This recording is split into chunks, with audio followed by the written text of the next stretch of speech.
Far too often, we learn in the news or personally experience the tremendous forces of landslides, debris flows, or mud flows that impose death and destruction upon us. We seem to have no ability to avoid these disasters, or do we? In this video, you will learn to recognize areas that are at risk for landslides and make wiser decisions on a home you plan to purchase or build. Hello, I'm Myron Cook. Thinking about landslides as a geologist, I've been puzzled over the years at the placement of homes and developments in some areas, and especially because to determine the relative risk of one of these occurring in a particular area is fairly straightforward. Let's start this process by evaluating two hypothetical properties that you're considering building a home on. Or perhaps they're properties that already have a home on them that you're thinking about purchasing.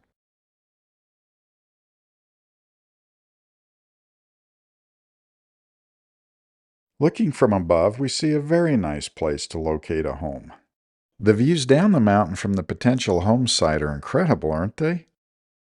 The landscape out in this region catches my eye and leads me to think that more evaluation of the area is warranted. There are wonderful views up the mountain as well. But again, some of the landscape focuses my attention. In particular, up in this region are some features that need to be looked at. One of the things we can do is just send up the drone right here and go from here from your home site and look it over from the drone and get that perspective. That could definitely be helpful. I did send up the drone, and what do I think? Well, I have some good news and some bad news.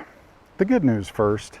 We can find a wonderful place to build your home on your property with the wonderful, beautiful views of the mountains, these amazing mountains around you, and you can enjoy it here. The bad news is we cannot build the home where you wanted to, and in fact, there's quite a large area within your property that we do not want to build your home on. I believe that it would create grave danger for life and property. Now I say that because as I was recording the drone video and seeing it, I saw several features that were very clear to me that said, stay away. So we're going to come back to this drone video later. I don't want to show it to you now without some knowledge first.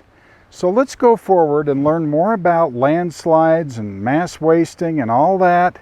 And then we'll come back and see this drone video, and I think you're going to see immediately the concerns that I had.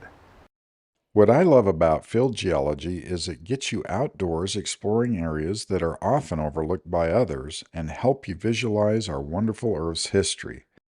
The adventure I'm having exploring landslides is no exception. I'm excited to see what lies ahead. Well, I'm having so much fun thinking about potential home sites, I thought I'd show you another one.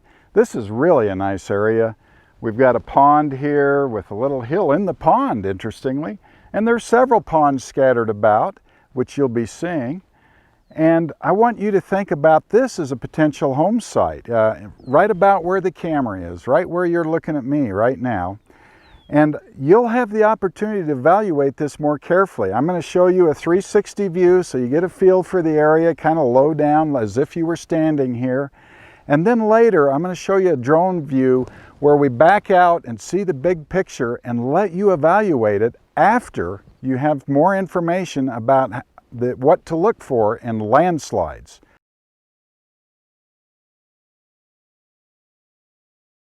Looking up the mountain, you couldn't ask for nicer views, could you? And turning around and looking down the valley, the views are just as spectacular. All of us can easily recognize modern landslides that have occurred, but the key to staying out of trouble is the ability to recognize ancient landslides that have been heavily eroded and weathered. Now, why would I say that? Well, it turns out, with very few exceptions, wherever there's a modern slide that has occurred, you can be sure that there are many ancient landslide scars and hints of those landslides in the same area. So this is a fairly simple concept. If we can just recognize the old, we know that we're at some risk of something occurring today. But of course, in order to have this ability, we need to have a sound understanding of landslides in general, especially the modern ones, and then learn how to recognize these. There are several different types of landslides, but we can use this illustration to understand some basic features. Here is the surface of rupture, which is a fault and is often spoon-shaped. At the top of the slide, the break forms a steep cliff face that is referred to as the main scarp. The top rim of the main scarp is very commonly arcuate or bite-shaped. It's not uncommon to have multiple scarps. We see a second one in this illustration. I like to refer to these relatively flat areas shown here and here as benches. They often dip back towards the hillside. At the bottom of the slide is the toe, which often behaves more like a debris flow, and the small black lines represent fractures. Okay, so over to my handy whiteboard to help us understand these landslides better. I have two models that I want to show you. There are many different types of landslides, but I only want to focus on a couple end members, shall we say. I may mention some of the other types later, but let's focus on these. First of all, I want to go to this one on this side. The blue part of this paper, or this paper model I have here, is the piece that's going to break free along this fault here, or that rupture zone we've mentioned. The horizontal lines represent the layers within the rock. So as this breaks, and hopefully your home isn't sitting right up here for sure, as this breaks and it rotates because of the shape of this. It just kind of immediately starts rotating as it slides out. And see what's happening is it slides, these layers are rotating and dipping back into this fault surface. Now out here, of course, this is going to start breaking up and whatnot as well. It doesn't hang out over like this, of course. It'll fault and flow and all kinds of things happen out there as well that I'm not going to get into.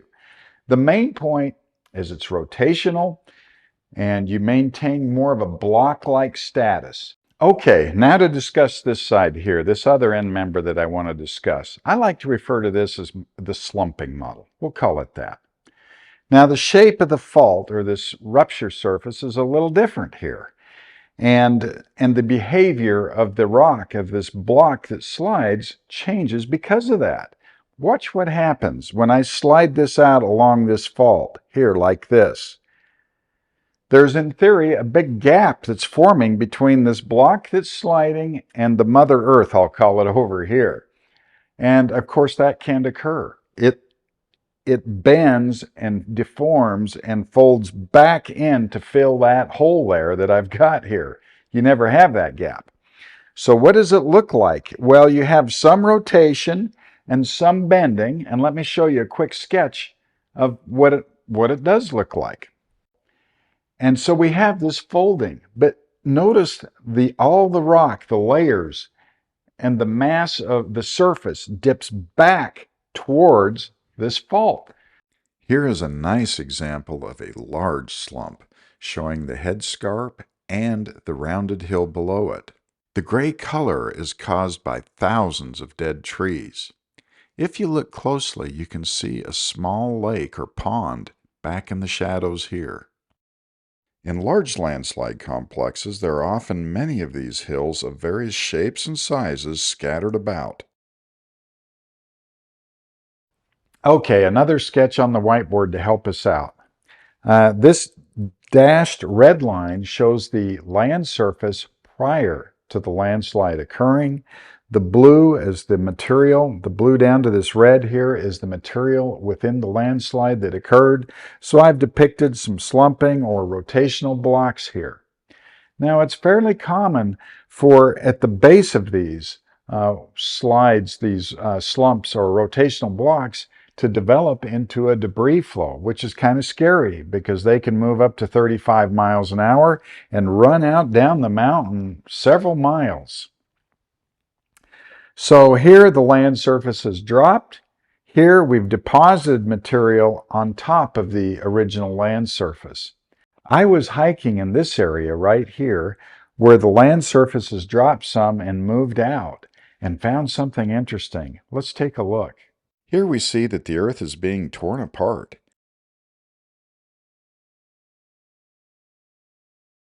It's right here, but it's hard to see. Let's look closer.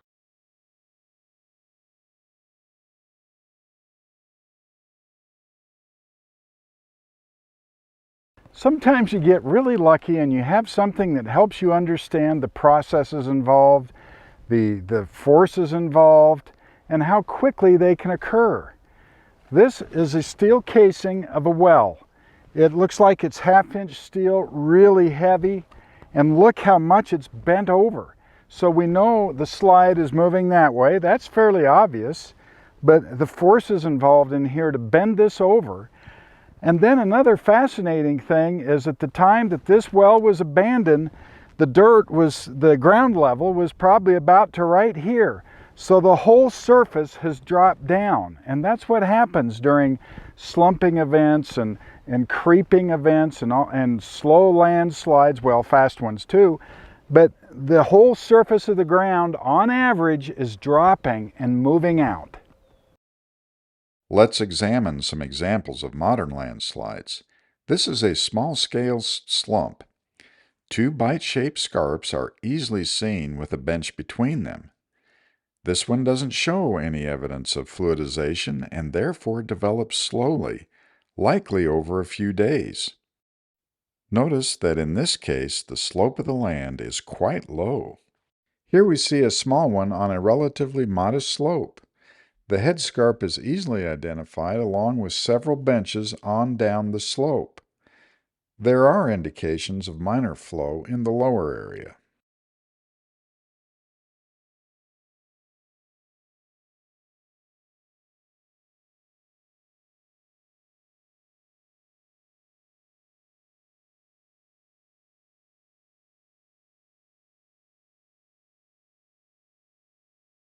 This one is an example of a landslide that immediately fluidized into a debris flow.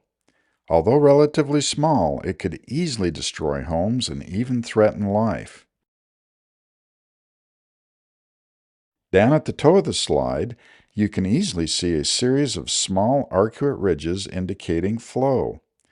This likely came down the mountain at tens of miles per hour. Scary. This huge landslide in Peru is a classic slump feature in that you see how the surface that we see in the green grass here has rolled back into the main scarp.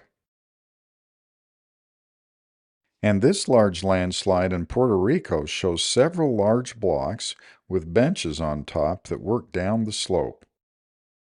This one occurred in La Conchita, California in 2005. It was likely a slump-like feature that immediately fluidized into a dangerous debris flow. It killed 10 people and destroyed many homes. Interestingly, there was a prior slide in 1995 seen on this slump-looking feature covered in grass. This is the infamous 2014 landslide in Oso, Washington that killed 43 people. The area was known as Slide Hill, and there was at least one significant slide in 1962 on the same slope. You can see one large bench and other small ones on down the slope. Unfortunately, the lower part fluidized into a deadly debris flow. So now that we've seen examples of modern landslides and we understand their features pretty well, the obvious question is, why do they happen in the first place? What is it that triggers them? And that's why I have this pipe here you're probably wondering about. I've got it sealed off at the bottom. I have a small hole drilled here, and this is going to help us understand this better. But first, let me talk about the conditions necessary. Number one, slope. Yes, the steeper the slope, the more likely they are to occur, of course. But we've seen that they can occur on fairly modest slopes. The material involved, if it's unconsolidated, it's not as strong. And you add water into that, and boy, it gets really weak. Shales can be very prone to this kind of landsliding we've been discussing. I'm not going to talk about rock avalanches, which are very different, where you have hard rock that just crumbles off a mountainside. We're talking about these that are more fluid or slumpy. Okay, so with that information, we come to number 3, water. And I've alluded to that. Water is the key. And in particular, if you have pore pressure.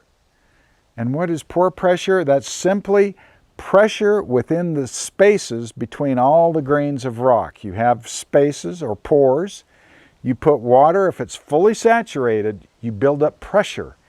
And it's equal to the pressure of the water column or the height of the water table. So I have a hose here with just a trickle of water coming out. I'm going to put it in the pipe and let water run out of the small hole in the bottom. We're going to reach an equilibrium or a balance where the water going in equals the water going out. And since I'm not putting much water in here, I'm never going to develop a head of water here. It's just going to kind of trickle out like we see. Now it turns out there's a natural balance in landslide prone areas. So if you're looking at a landslide prone area and you see signs of seeps and springs, that's just telling us that there's this balance occurring where the water in equals the water out. And we're never really developing a column of water.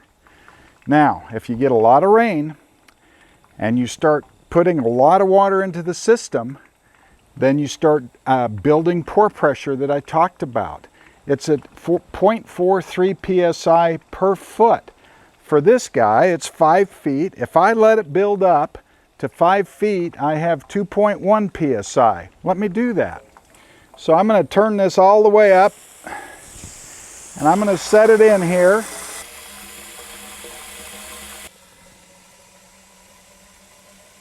So now we have it running out of the top. We've got the full 5 feet. We have 2.1 psi here. Boy, it's more pressure than you'd think. This is really significant, even at 5 feet. Whew, I'm getting a little wet. To my handy whiteboard to help us out here, I want to focus on this lower part first. I have my famous tree here to make sure we understand we're looking sideways, cross-sectional view. Of course, this is the ground surface, and I've just drawn a line here to show a line within the ground. And let's assume it goes for a long ways, as far as the eye can see, essentially. Now, if you have rock here, which is often the case, that can contain water, you can build up water tables. And so I'll draw one in here. Let's say it's right here. So the water table is defined, as I've mentioned, as the place where it's fully saturated from there on down. So the rock is completely full of water.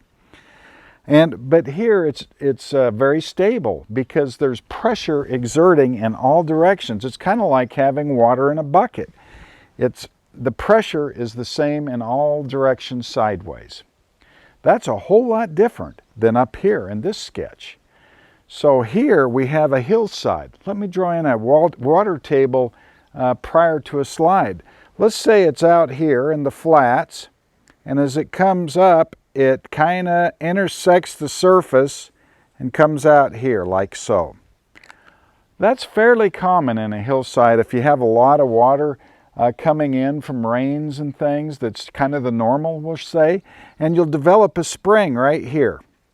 You'll develop springs where it intersects the surface, this water table. And in a normal year or normal years, that might be the stable situation here. And this is why it's fairly common to see springs and seeps in areas that are prone to slumping. If you build the water table up, and I'll do that here, a period of lots of rain, and build it up higher and higher, you're creating more and more pressure, 10 feet, 4.3 psi, and eventually it is unstable, and because there's nothing exerting force here. It's like empty space. It'll just blow out the side. I can kind of like that. It doesn't actually blow out, but it's a good mental image. And there you have your landslide, debris flows, etc. So this brings up an interesting point because many people build their homes maybe in an area that's fairly stable, this earlier case.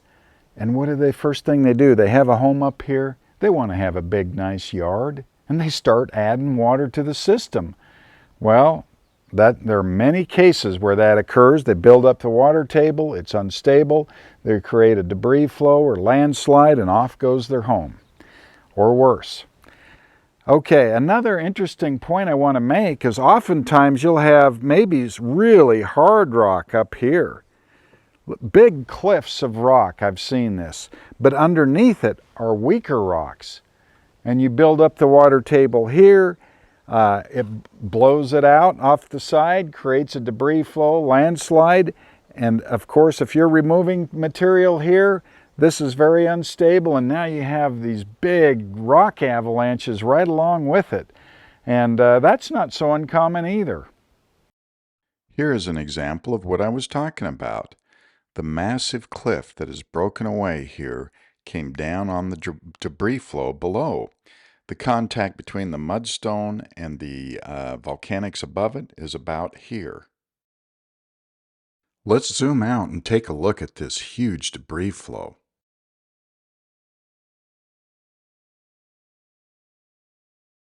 Wow, it's really quite impressive, isn't it? Notice the buildings here. This is a pretty old one, but the features are easy to see. Our knowledge base is now where it needs to be for the most important part, because we understand reasonably well the modern ones and their features and how they form and why they form. But we need to be able to recognize the ancient landslides. As I've mentioned, that's where the danger is going to be. Whenever I see a modern one occur, I know that almost always we're going to have ancient ones that were occurred prior to that.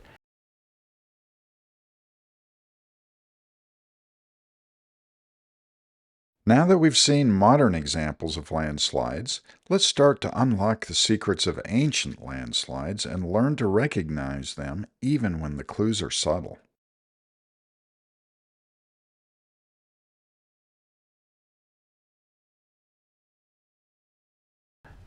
I'm standing in a feature that is an important clue to mass wasting or slumping or these landslides with rotational blocks. And that is this low area. This nice grassy area is low. If you had a lot of water come in on a heavy rain, it would probably get almost up to my knees deep. And it turns out to create lakes and ponds is very difficult to do unless you have glaciers involved.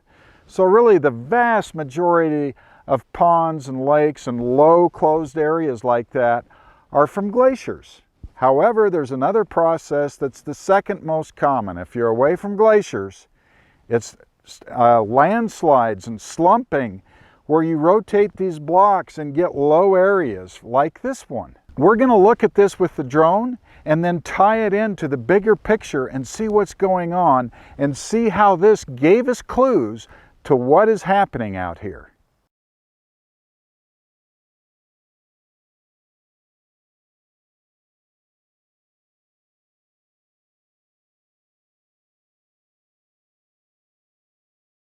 This incredible debris flow is becoming more and more obvious as we fly down to the toe.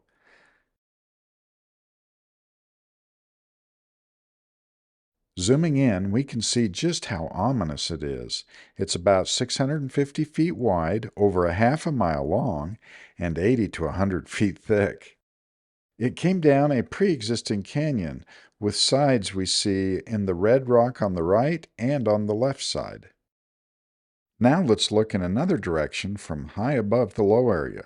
The debris flow we just viewed is down the mountain to the left out of view.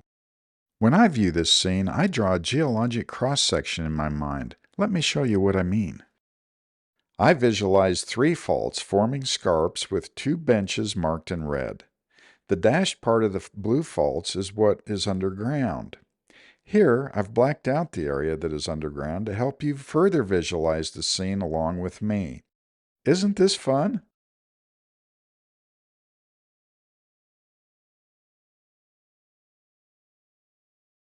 As I walk down into quite a large low area, I try to visualize the great events that have occurred here.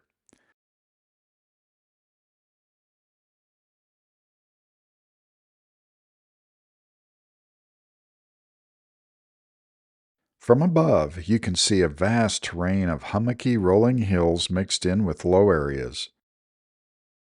Could it be that this entire area is a massive landslide field made of slumps?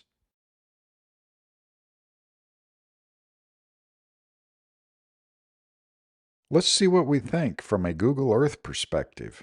Here is the low area I was walking in. Sometimes we need a larger perspective to understand a geologic setting, and this is a case in point.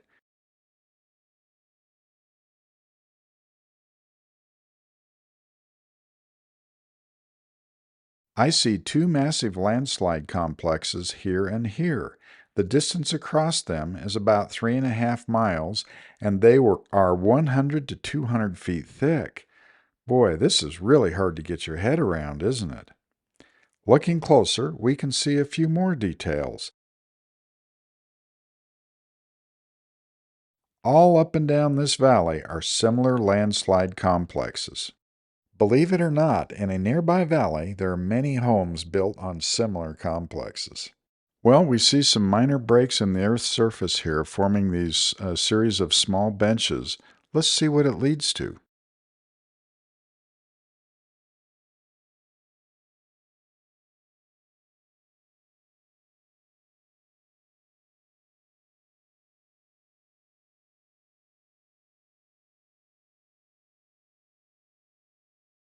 I hope you're seeing the boundaries of a massive debris flow. All of these ponds are definitely a clue, aren't they? I see a debris flow that divided into two pathways in this area. Let's continue. The run out on this landslide is some 2 miles or 3 kilometers. Here we see nice bite-shaped scarps with much slumping below.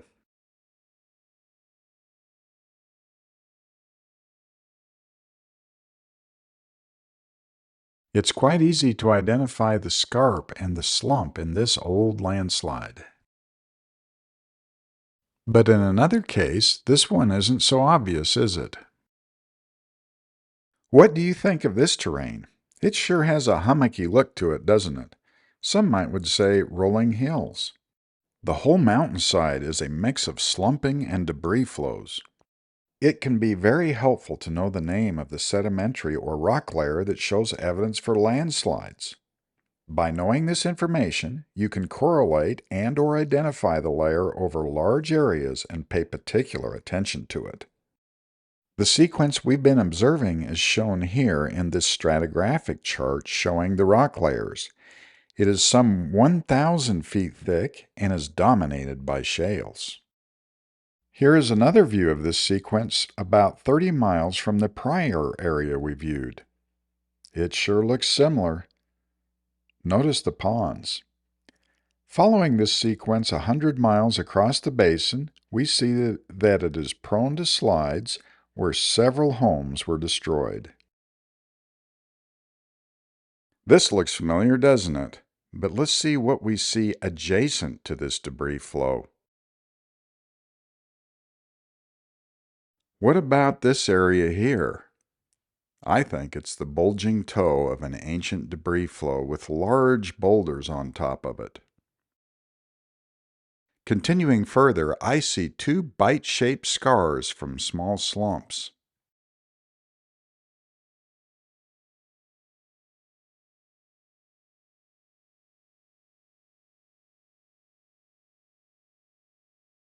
This spectacular debris flow would be difficult to identify without the aid of Google Earth.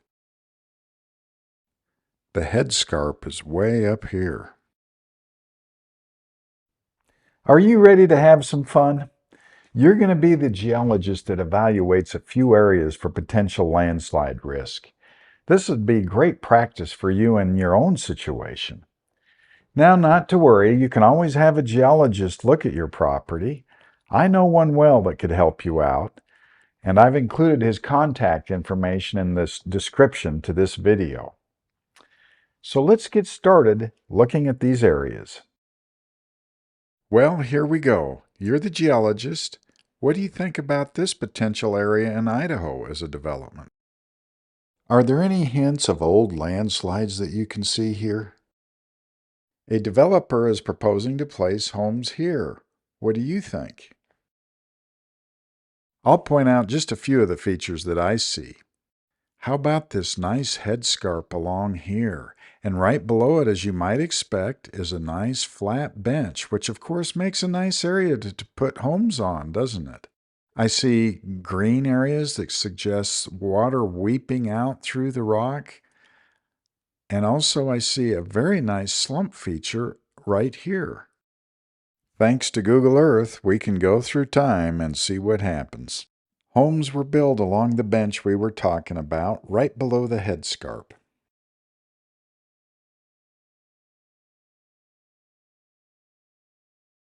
But this image a year later shows that major problems have developed. Let's zoom in and take a look.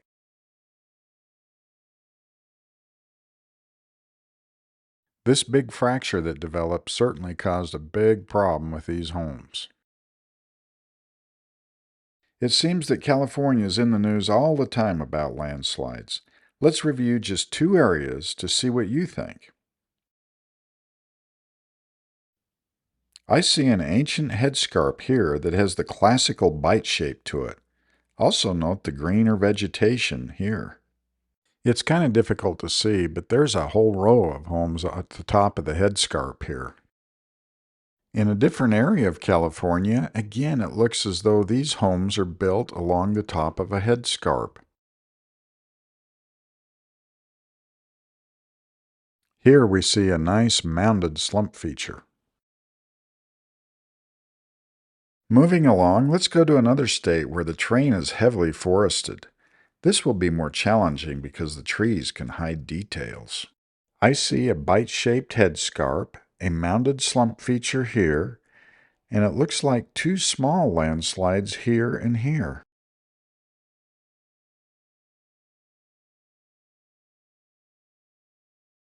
This one's pretty easy here. Two bite-shaped headscarps with flat benches below.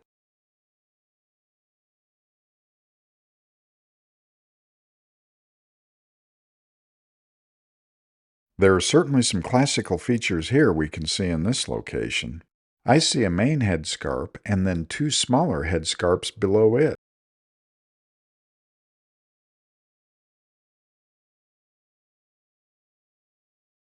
LiDAR is a technology that uses pulsed lasers to very precisely map the surface of the Earth and can be used to remove the vegetation and reveal all the details. Three of the features we just reviewed are shown here. They look quite obvious now, don't they? There is evidence of several other slides scattered about in this data set, but none so obvious as this one. It is the infamous 2014 Oso Washington landslide that killed 43 people and destroyed 49 homes and structures. This landslide fluidized into a massive debris flow with much destructive power at the toe of it. Most of the destruction occurred in this area. Here we see all four of the forested old landslide scars that we evaluated adjacent to the Oso slide. Using Google Earth, we can review the Oso slide area before it happened and progress through time. I have outlined the core of the slide in red, and I will show this line on images prior to the slide occurring. Let's start with this black and white image from 1989.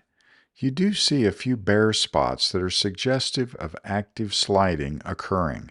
In this image from the year 2005, you can clearly see a large bare area where mass movement is occurring, which is destroying vegetation. In the year 2009, the area of active movement increased dramatically. In the years 2011 through 2013, things seemed to improve, with vegetation reclaiming much of the active slide area. It's hard to believe that such a huge landslide was soon to occur. I hope you're beginning to feel some confidence in your ability to recognize areas that have potential landslide risks. And I'm going to give you one more chance to practice your skills in this. Remember those two hypothetical home locations that we talked about earlier? Well, I'm going to have you look at the drone video that I acquired over those locations and see what you think. But first, I want to back out and think about the bigger geology picture. You know, these processes that we've learned about can occur on a grand scale and tear down entire mountains and reform the landscape in dramatic ways. It reminds us just how dynamic our Earth is. Let's go to Colorado and see a great example of this, and then we'll review our two home locations.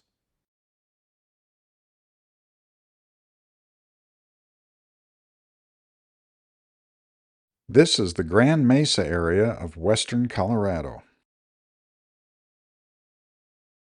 There are sure a lot of natural lakes here, aren't there? I think these lakes are on the back sides of huge slumps and rotational blocks. This massive scarp is about 600 feet tall.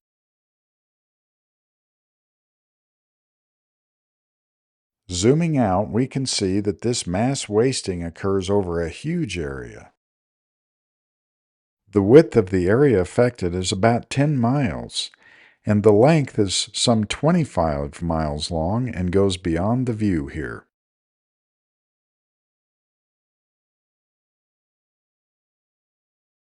This massive slump with a debris flow below it is about 2.5 miles long and killed 3 people in 2014.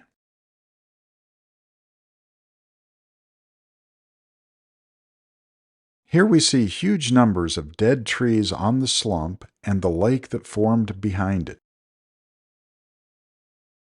It's time to look at the drone video of the hypothetical home sites that we selected.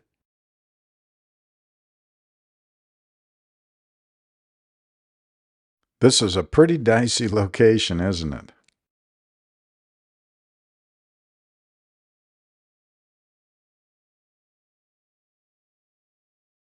And now to the other site.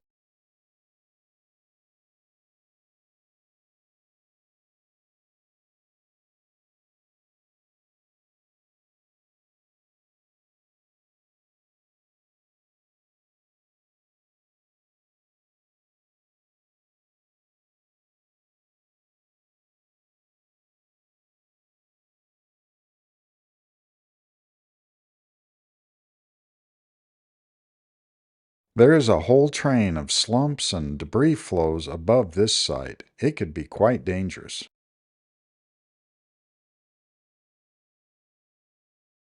A comment about risk.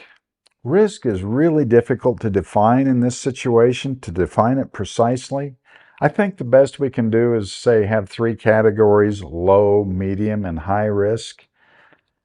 But one thing is for sure, if you see evidence of ancient landslides in an area that you're interested in, you are taking on some risk.